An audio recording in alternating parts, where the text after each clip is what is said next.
Olá, estamos de volta com o programa Lente Aberta e agora nós vamos falar sobre entidades de Umbanda. Comigo no estúdio está o sacerdote de Umbanda, Rafael Miranda de Almeida. Obrigado pela sua presença de novo aqui no programa Lente Aberta. Eu que agradeço o convite para a gente passar conhecimento da nossa religião. Eu acho que o conhecimento nunca foi tão importante. Nós vivemos um período muito complicado no Brasil, muito complicado. Nem no auge do conservadorismo no Brasil nós tivemos uma perseguição tão grande a religiões de matriz africana. Eu não gosto muito de usar essa expressão para Umbanda, porque Umbanda é genuinamente brasileira.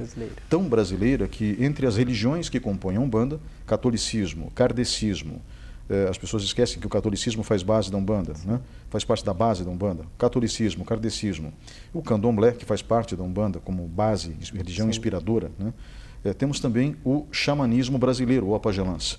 Que então, eu não gosto muito de usar a expressão matriz africana, porque as outras matrizes da Umbanda, né, não são africanas. Né?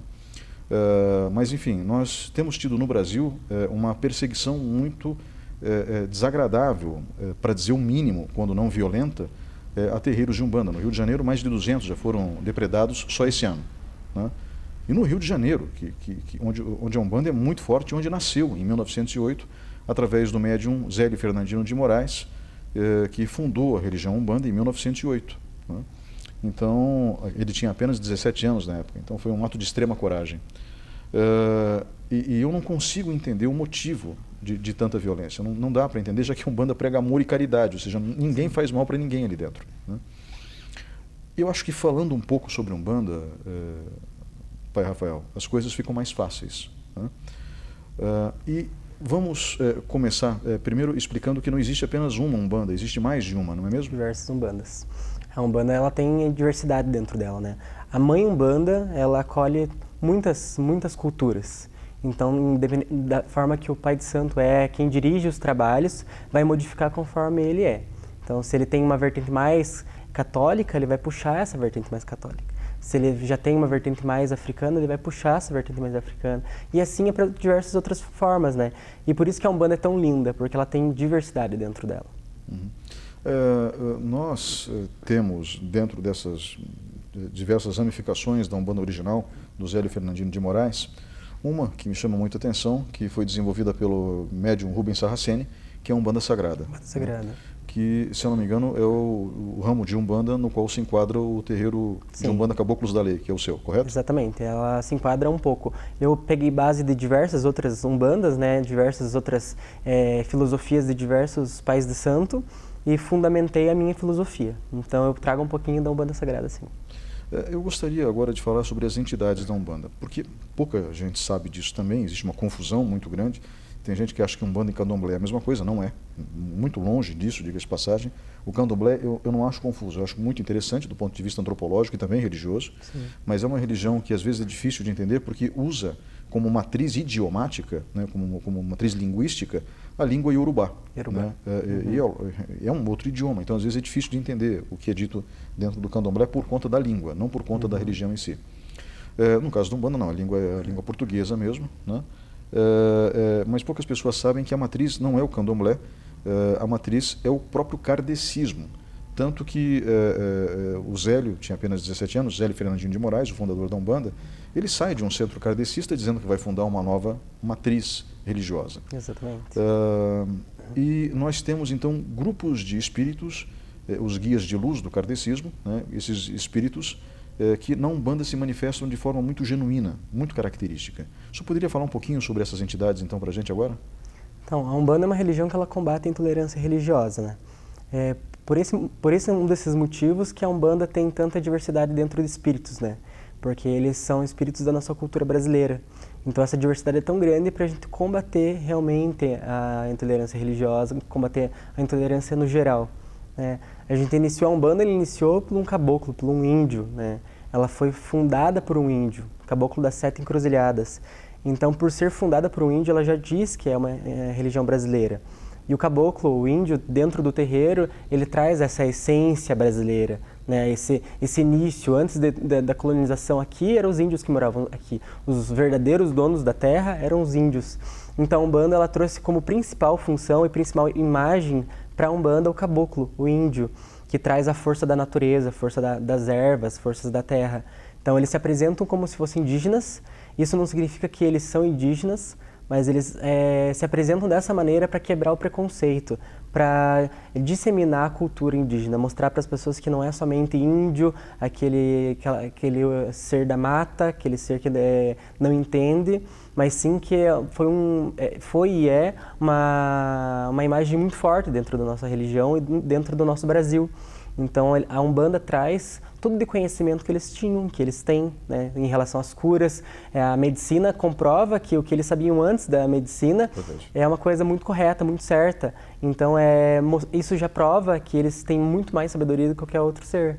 Então eles fundamentam a Umbanda por ser o verdadeiro brasileiro. E isso torna a Umbanda uma religião somente brasileira. Na sequência, logo na sequência, a primeira entidade que o médium Zélio Fernandinho de Moraes recebe é o caboclo das Sete Encruzilhadas, como o senhor acaba de descrever, e logo depois ele recebe a figura de um preto velho, né? Algumas pessoas acham que a expressão preto velho é preconceituosa. Eu já expliquei para várias pessoas que não é. É uma expressão carinhosa, diferente. Carinhosa, exatamente. E são figuras amabilíssimas. É difícil não amar um preto velho, né? Quando você vai numa gira, numa gira, o ritual de Umbanda, né? E você percebe que ali estão os pretos velhos, não tem como não se encantar com aquilo. Exatamente. A mesma coisa com os herês, a gente já fala dos herês. Em relação aos pretos velhos, o médium Zélio Fernandinho de Moraes recebe Pai Antônio. Pelo menos, se eu não me engano, foi esse o preto velho que ele recebeu. Pai Antônio, exatamente. E quem são os pretos velhos, por favor? Os pretos velhos são espíritos africanos. É daí que surgiu a parte africana, porque a Umbanda ela não é uma religião de orixás, e sim uma religião de espíritos brasileiros, espíritos que fundamentaram a cultura brasileira. O preto velho que trouxe a filosofia espiritual dos orixás, da força da natureza. Então, dentro da Umbanda, ele se encaixou como segundo trono, porque foi a segunda classe que sofreu mais preconceito e mais foram escravizados da história toda. Então, a Umbanda traz também a história deles, o poder da cultura deles e o poder de cura deles. Os pretos velhos, eu já falei algumas outras vezes aqui, que eles são os psicólogos da Umbanda. Conversar com o preto velho é a coisa mais incrível do mundo. Ele te esclarece uma maneira e te dá um ponto de vista que você não consegue enxergar. Então, eles são incríveis, são seres maravilhosos. E os herês? Os herês, eles são a força da renovação. Eles se apresentam da maneira como crianças, tem a força de crianças, tem aquela firmeza de crianças, aquela inocência de crianças, mas a magia deles é de renovação. Então, para trabalhar com eles para novos ciclos, novas forças, que você restaure as suas forças. Então, eles são seres de renovação. Eles se apresentam como crianças brasileiras que foram abandonadas pelos pais, pelos tios, pelos avós nas ruas. Então, a Umbanda acolheu esses espíritos para formar, né, a nossa vida, né? Eu já falei algumas vezes que os herês são a nossa parte criança, né? Eles representam a nossa essência, nosso ser criança. Né? Os caboclos, eles representam o nosso ser jovem e os pretos velhos representam a nossa visão mais madura. Então, eles complementam, né, o triângulo da Umbanda, mostrando o que nós somos. Então, os herês, a força de renovação deles é uma força muito grande porque relembra a gente, ele faz a gente relaxar e voltar na nossa infância e mostrar que a gente não precisa levar a vida tão pesado, que às vezes algumas brincadeiras são necessárias. Quase todos nós, infelizmente, deixamos a nossa criança interior de lado em algum momento da vida, né? Que é uma pena. Né? Uma pena. Nós vamos agora para um breve intervalo e voltamos em instantes com o programa Lente Aberta. Por favor, fique com a gente.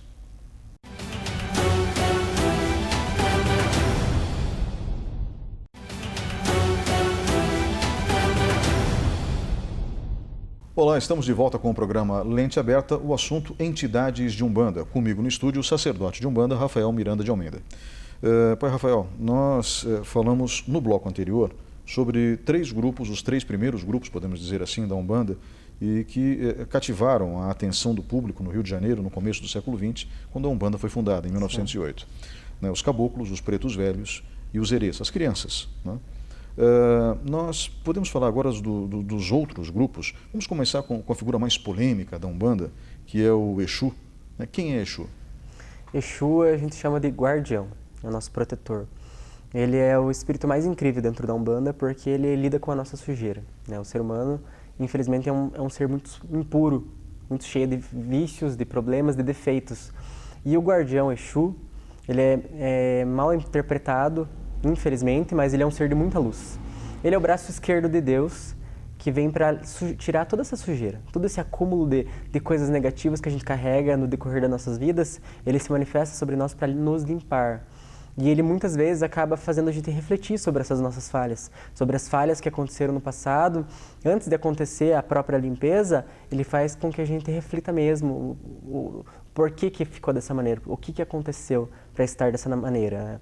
Ele é colocado na linha da esquerda, né? A linha da esquerda é o polo negativo da força da Umbanda, mas não do mal, e sim é um polo de limpeza. Quando a gente fala do negativo, vibração negativa da Umbanda, a gente automaticamente está falando da força de limpeza, da força de remover totalmente a sujeira espiritual e a sujeira interna e mental nossa. Então a gente podia dizer que Exu é o nosso policial e o nosso lixeiro. É um trabalho pesado. Sim. Eu acredito que seja um trabalho pesado. E em relação às pombagiras? As pombagiras, no início da Umbanda, quando as pombagiras se apresentaram, acreditavam-se que ela era o lado feminino de Exu. Depois de muito tempo, ela foi fundamentada e ela trouxe muita polêmica por ser a mulher empoderada. Então ela mostrou para as mulheres que as mulheres podem ser mais, elas não precisam ficar somente por trás dos homens. Então por isso que trouxe muita discriminação sobre ela. Colocaram termos chulos sobre elas porque elas realmente tinham a sua palavra. Elas eram decididas e elas faziam por si próprias, não pelos outros. Então, na espiritualidade, na Umbanda, ela é a pombagira que abre os nossos caminhos e os nossos pensamentos para nos mostrar que a gente precisa se gostar, a gente precisa se valorizar, a gente precisa entender nós mesmos para a gente ter força para caminhar. Então, ela é uma conselheira, uma grande amiga, uma mãe também, ela é tudo isso. Então, ela nos ensina a ser forte, ela nos ensina a ser, nos valorizar. E isso que ela passa para todas as pessoas que consultam elas. Mas tanto Exus quanto pombagiras são conhecidos dentro da Umbanda também pela sinceridade. Eles não medem palavras para dizer para o consulente ou para o próprio médium aquilo que eles precisam ouvir. Exatamente. Eles têm a língua solta, como dizem, né? Eles não medem palavras. Se for necessário falar uma coisa que machuca a pessoa, para a pessoa entender de uma outra maneira, eles vão falar. Eles não vão medir esforço para falar. Com o objetivo de ajudar sempre. Exatamente, com certeza. Além dessas duas entidades, nós temos também algumas que são bem interessantes, como, por exemplo, os cangaceiros. O senhor falou que a gente tem diversos grupos brasileiros dentro desse processo. No Alto da Compadecida, Ariano Suassuna tem um diálogo que é muito interessante, quando Jesus absolve imediatamente o cangaceiro e recolhe ele para o céu, dizendo: você era um instrumento da minha ira. Né? E os cangaceiros tinham um quê de Robin Hood dentro do sertão. Né? Eram sim bandidos, é verdade, mas tinham um quê de Robin Hood. E eles regressam nesse plano agora para ajudar os vivos de que forma, os cangaceiros? Os cangaceiros, eles têm uma força, que a gente já diz, né? Eles laçavam os bois, né? Então dentro da Umbanda eles fazem exatamente esse processo. Eles laçam os espíritos inferiores, que a gente chama de quiumbas, que tentam atrapalhar nosso trabalho. Então eles têm esse poder de laçar e encaminhar esses espíritos para serem doutrinados. Perfeito. Então eles têm uma força muito grande dentro da Umbanda. Né? E os boiadeiros? Mesma coisa. Mesma função dos mesmo cangaceiros? Mesmo trabalho. Cangaceiro e boiadeiro, a mesma função. Mesma função. Então, tanto os boiadeiros quanto os cangaceiros, eles literalmente encaminham os espíritos perdidos por um processo de aprendizagem, seria isso? Exatamente. Dá para entender perfeitamente, e é outro trabalho que não deve ser fácil também. Com toda certeza. Até porque o livre-arbítrio não termina com a morte, né? Então esses espíritos podem ou não aceitar a doutrinação. Espero que aceitem. Né? No que se refere agora ao povo cigano, o povo cigano tem uma atuação marcante dentro da Umbanda também? Sim. O povo cigano é muito forte dentro da Umbanda por manifestar a força da prosperidade, né?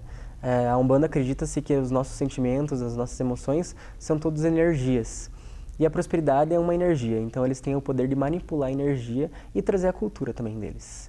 Então eles têm um jeito muito, muito carinhoso de conquistar as pessoas e de fazer o caminho das pessoas florescer, prosperar.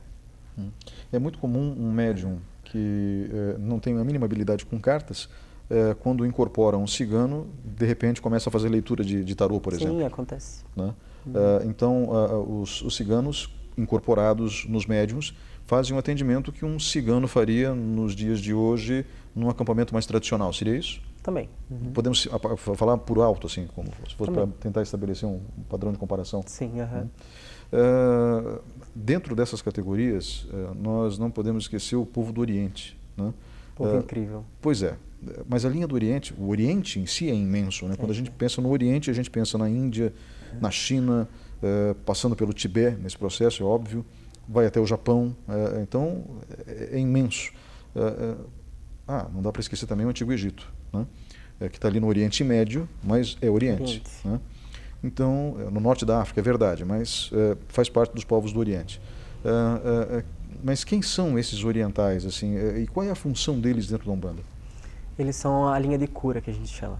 Então, eles são especialistas em transformação energética. Então, pelo processo que eles passaram terreno e exercícios mentais, eles desenvolveram uma capacidade muito grande de cura mental. Então, quando eles se manifestam dentro da Umbanda, todos esses povos que você mesmo citou, eles vêm para curar. O principal trabalho deles é cura. Nos retirar toda a carga negativa e nos curar. Eles nos incentivam automaticamente a gente curar. Quem trabalha com eles acaba se tornando uma pessoa muito pacífica, muito calma e automaticamente buscando a cura para si com o mental. Fantástico. O que também não deve ser fácil. Né? Todos os trabalhos que nós estamos descrevendo do ponto de vista espiritual não são fáceis, ou eu estou errado? Sim, são todos bem complexos. Não é coisa simples, é bem difícil. Demanda treino. Sim. Pai Rafael, eu gostaria eu não sei se eu esqueci algum grupo de espíritos, alguma linha. Tem diversas outras. Tem diversas outras. O senhor poderia mencionar mais uma, por exemplo? Tem os marinheiros. Os marinheiros. Que são uma linha maravilhosa dentro da Umbanda, que representam o povo das praias, o povo do mar. E eles têm uma força muito grande de orientações relacionadas às emoções. Então, eles têm a força de retirar aqueles problemas que você não conseguiu lidar em relações passadas, familiares. Eles aconselham, através do aconselhamento deles, eles vão passando a energia deles, fazendo com que você fique mais aliviado sobre esses problemas emocionais. Alguns marinheiros também se apresentam na força da cura. Então, são espíritos que também fazem cirurgias espirituais e fazem cirurgias muito incríveis. Fantástico. Nós temos ainda uma linha inteira que resgata o povo da rua. Quando eu falo povo da rua, as pessoas pobres da rua, os mendigos. A linha dos mendigos, ela já foi aceita por todos na Umbanda ou ela ainda é um pouco contestada? Não, a linha dos mendigos ela é mais difícil de se manifestar. Perfeito. Porque a maioria dos sacerdotes, os mais antigos, eles têm resistência a espíritos novos.